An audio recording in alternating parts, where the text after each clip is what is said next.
So now we're going to look at this fourth characteristic we're looking for, the internal rate of return. And what I'm going to do is show you an actual policy. Okay. And we'll go through kind of how a policy works and what that looks like. So I've got just kind of like a generic illustration here. I've got a premium of putting $10,000 in for 20 years. Okay. We've got a cash value growing. This is your money grows. Mm-hmm. And we've got a death benefit that grows over time. And I'm going to explain why all this is happening in the internals of it. The first thing I wanted just to note that there says guaranteed values over here on the left and non-guaranteed values here. Okay. I'm going to explain that as well. So we're just going to look at the non-guarantees first. And it's also good to note that I can put pretty much any premium that we want in these policies. There is a few requirements in the policies, but there's a lot of ins and outs, and that's what I help navigate you through. So we do have to qualify for a certain amount. We all can qualify for a certain amount. It's usually based on our income. Just income. Yeah, the amount of death benefit they'll give you. Okay. Then there's also going to be, if you can't actually pay the premium, there's going to be financial obligations as well. So they're going to make sure that you can still pay a premium. Okay, I understand. And we can change this premium. That's what I help clients understand. Once we start looking at things from a macro view and seeing everything that we want it to do for them to get them where they want to go, then we might be able to design a specific premium that fits their life. Okay. And it doesn't have to end in 20 years either. And is it always a fixed premium? Like, do people traditionally put the same amount in every year? Or if they could afford more, you dump in, say, 1,000, then you dump in 2,000, and you dump in 3,000? It totally depends. There is a bit of flexibility on these policies. Okay. And there's ways to put it in for a few years and then stop for a couple of years and then put it back in for a few years. So there's a lot of flexibility, and that's what I kind of help talk about and make sure you understand all the ins and outs of these types of policies. Okay. And we're always designing it based around your life and where you're at. Okay. Ideally, what I like to do is I want someone to be able to save money, and if they can save consistently, then we want to have a premium that's consistent for for 10 to 20 years. So consistency is the goal. It is nice to have, yeah. Yeah. The nice thing is that if you don't have that consistency, there's lots of flexibility as well. Okay. So let's say the first year you put 10,000 in. Okay. You have 6,000 of cash, your money. Okay. That means the insurance, 200,000 of insurance costs you about 4,000 the first year. Okay. The second year you put 10,000 in. The growth in the policy is about 8,500. Okay. From 6 to 14.5, let's Yeah. say. So that means that the insurance costs you about 1,500 the second year. Okay, so by year 2, you've now put in $20,000. It's cost you, I guess, just over $5,000 to have $228,000 in death benefits. That's right. Okay. But what I'm trying to do is break it down year over year. Okay. Just so you can see the growth every year. Okay. In the third year, you put 10,000 in, and it grows by about 9,000. Okay. Okay. So now it's costing you in that 1 year, 1,000 for the coverage. Versus the initial 4,000 in year 1. Right. Okay. And your coverage is growing, so it's costing you less, but you're now having a larger benefit too. Yes. So it's an inverse relationship. Yes. Okay. In the fourth year, we put 10,000 in, and it grows by pretty much 10,000. So by this time, there's a zero net cost in year 4 for the actual coverage. Why is that? This is just how these policies grow. Okay. If you set them up properly. Okay. These are high cash value at the start. Okay. And if the fifth year you put in 10, it's growing by more than 10. So now it's a zero cost for the coverage, and we're starting to recapture some of our previous costs. Yeah, that's amazing. So by year 8, in this policy, we've recaptured all of our previous costs, and over those 8 years, this policy never costs us anything. Wow. Because this is our money, and we can use and this that's money. tax-free. It's growing all tax-free. Wow. Yeah. And you can see, and once you start getting down to later years, you put in 10,000, it's growing by almost 20,000. Wow. And this policy is going to be there forever. So remember when we said one of the guarantees of the cash value will equal the death benefit by age 100. Oh, so I see. if I go all the way down here to age 100, the cash value will equal the death benefit by age 100. Wow. Oh, and I didn't even think that meant, I thought that meant how much you put in, but that doesn't mean that at all. That means the cash value that's accumulated over that time via its compounding. Yeah. So $200,000 is now 2 equating to $2 million. Wow. That's over, 100 years. well, no, it's only over 60 years because you started at age 40. Oh, wow. But that's the power of compound interest. The thing is that we can Oh. use this money as it's growing. Really? That's- So this is the same account that I can take 90% out of. You can borrow. With no questions. We don't take it Sorry. out. We borrow, we use it as collateral and borrow against it to purchase other things that we're going to finance anyways in our life, like cars. Oh, wow. Or we can buy passive producing assets like other real estate. That's amazing. So now you might notice up here it says guaranteed values and non-guaranteed values. So let me explain this a little bit. Now, again, if we go all the way to the guaranteed values, the cash value that you can see is still going up. Okay. Okay. And it says we're guaranteed to have 200,000 at age 100. So there's your guarantee. Now, the only thing that the guaranteed values is not taken into consideration is that you're getting a dividend.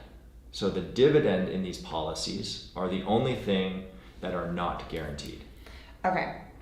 Okay, and I'm gonna explain the dividend and how it works and what it is.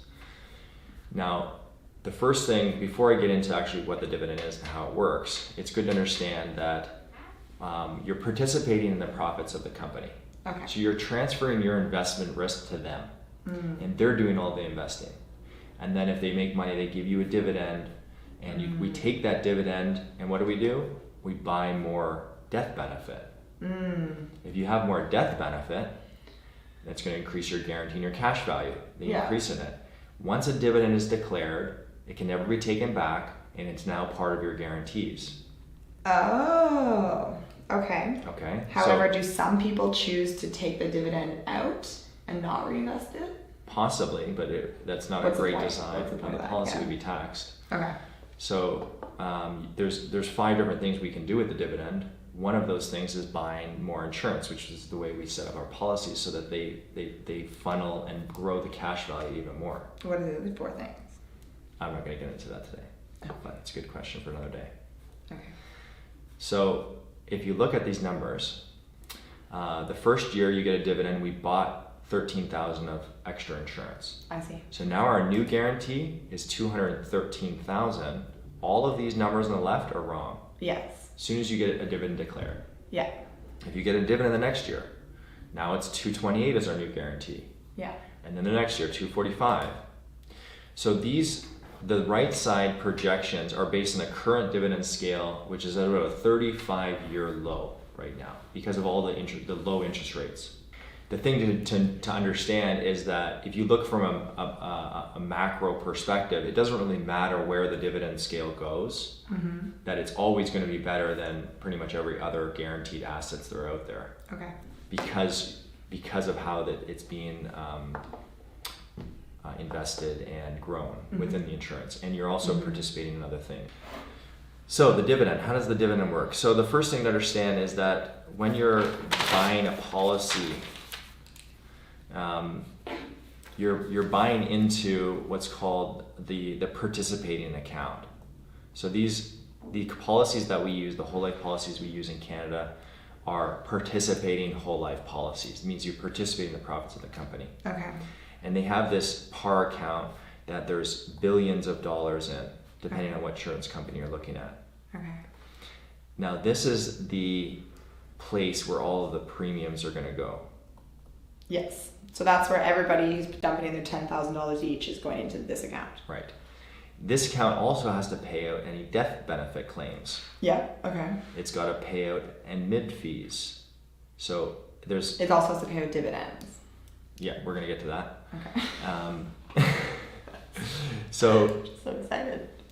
So we've got all of these, everything's being managed within it. So they're always trying to keep their admin and their costs low, Yes. just like any company. Yeah. And of course that billions of dollars isn't just sitting there, but it's also invested all over the world. And you're never going to be able to diversify your money as much as an insurance company can, because they can access investments you'll never have access to. Okay, because so much money is coming in premiums. It's because they have billions of dollars in this account. Okay. and they're a giant corporation nice. that's worldwide. So if we look at this, what the insurance company does at the start of the year, and they say, how much do we think we're going to bring in premiums? How much do we think our mortality costs will be? And you have to remember too, the actuators, which are trying to calculate how many people are going to die, they're kind of a glass half empty kind of person. Mm-hmm. So they're always putting in huge safety factors into what they do because they don't really know. They don't know exactly what's going to happen. And so when you're investing in a par whole life product, not only are you going to get income from the investments, but there is going to be mortality costs. Mm-hmm. As people live longer, there's going to be more money that's built up in this account, which is going to eventually you're going to benefit from. Yes. So we've got our premium that are coming in, death benefits are coming out. They're going to look at what do they think their costs will be, and they're going to look at what do they think they'll make in investments. Okay. And they're going to set this very conservative bottom line. Okay. And the crazy thing is, for more than 100 years straight, they've produced profits above what they thought. The difference between what they thought and what they did is split up and paid to the policy owners. Oh. Because you are kind of like an owner of this. Yeah. And they pay it to you as a tax-free dividend. Wow. That's amazing. As long as we keep it within the policy, it's all tax-free. And the amount of dividend you get is going to be based on the amount of premium you put in and the death benefit that you have. Yeah. So as we take that dividend, we buy more insurance, which increases our cash value guarantees, and it increases our dividend the next year. Amazing. So this just keeps going and going and going. But I want to emphasize that they've been paying dividends in Canada for over 100 years straight. Mm-hmm. And if you just put that in perspective, think about the Great Depression. Mm-hmm. Think about of course, and then 2008, the dot-com boom, like all of that, and bust, like every up and down, they've been able to pay profits. And the thing is, what they can do, they might have lost money that year, but what they can do is spread that loss over a 30-year period. Yes. And that's the big benefit of the insurance company, is that they're able to do things at such a large scale and over a long period of time that we're never going to be able to do those types of things. Wow. So what they do is they smooth the curve. And you're not going to experience the ups and downs. You're just going to get a nice smooth return. You're never going to lose that ball with that putter. I'm just teaching you how to putt right now. So we've talked about the dividends and how they work, and how we buy more death benefit, how it increases the cash value, how it increases the dividend the next year. Yeah. So now we want to just take a look at what is our internal rate of return. And what I like to do is look over a 30-year period. Okay. So in 30 years, based on the current dividend scale, the cash value is equal to about $492,000. If we put $10,000 in for 20 years straight, what rate of return would we need every single year to get to $492,000 at year 30? Okay. So when I do this, I like to kind of compare it to something like a mutual fund. Okay. Even though it's kind of comparing apples to oranges, because one is like totally risky and one has no risk. But it is good to see and understand what would we have to make in something like a mutual fund. Okay. Do you know what a mutual fund is? My understanding is that you would put $10,000 in, and then within the mutual fund, who's running the account would be putting it into multiple other accounts. Like it might be like 5 or 10 accounts. Right. Yeah, a mutual fund it's a bunch of different stocks and bonds within a portfolio. Okay. And then you're paying somebody to manage that fund for you. That's what I'm doing right now. Yeah. And that's what a lot of people, or some people, are managing their own money. But either way, there's internal costs. So the first thing to understand is, here's the example. So we've got the $10,000 in for 20 years. Okay. So you put $200,000 in. Okay. And so we want this net result to be 492. Okay. 30 years, right? So the rate of return you have to earn every single year, it's about 4.35. In order to get it to 493. Yeah. Okay. So that's 4.35% every single year for 30 years straight with no down years. Okay. Right, to get to that value. Now, that's nothing to fall off your chair about, right? Yeah, that's fine. But if we're going to actually It's not compare, a million, but yeah, if we're going to compare things a bit more apples to apples, then we have to add some actually expenses in, because inside a mutual fund there is internal costs, such as the staff, the management fee. Yeah. So someone managing that money. Now, a lot of mutual funds are between 2 and 4% Okay. of management fee. Oh, for the management fee. Okay. Okay, that's called the MER, management expense ratio. So if I put a 2% management fee, Okay. so 319. it went from 490 to 319. Yeah, from down from a 4.3. Okay, so there's a $170,000 loss Yeah. from a 2% management fee. Oh, you're saying that's the cost. Oh, that's an internal fixed cost. It's a cost that you're paying the manager, because like you make money and then you have to pay, they take that money Of from course, your earnings. yeah. But here's the funny thing. So here's all of the management fees that you paid, 105, Yes. but you dropped 170. Because you lost those fees, your money didn't grow as much in lost opportunity costs. Exactly. And so you didn't just lose $200 the first year, but you lost what that 200 could earn for you for the rest of your life. Yeah. Okay. Right. It's I good to understand understand. So now if we want to have that same 492, we have to take more risk Yeah. and we have to earn a higher rate. Because we're assuming that we're going to be paying 2% managing fees. Yes. Yeah. Because I'm just comparing to a mutual fund. So around 6.5% you have to make every single year for 30 years straight to equal the same amount as the cash value now. I see. Yes. Now, there's one more expense. We've got the tax man.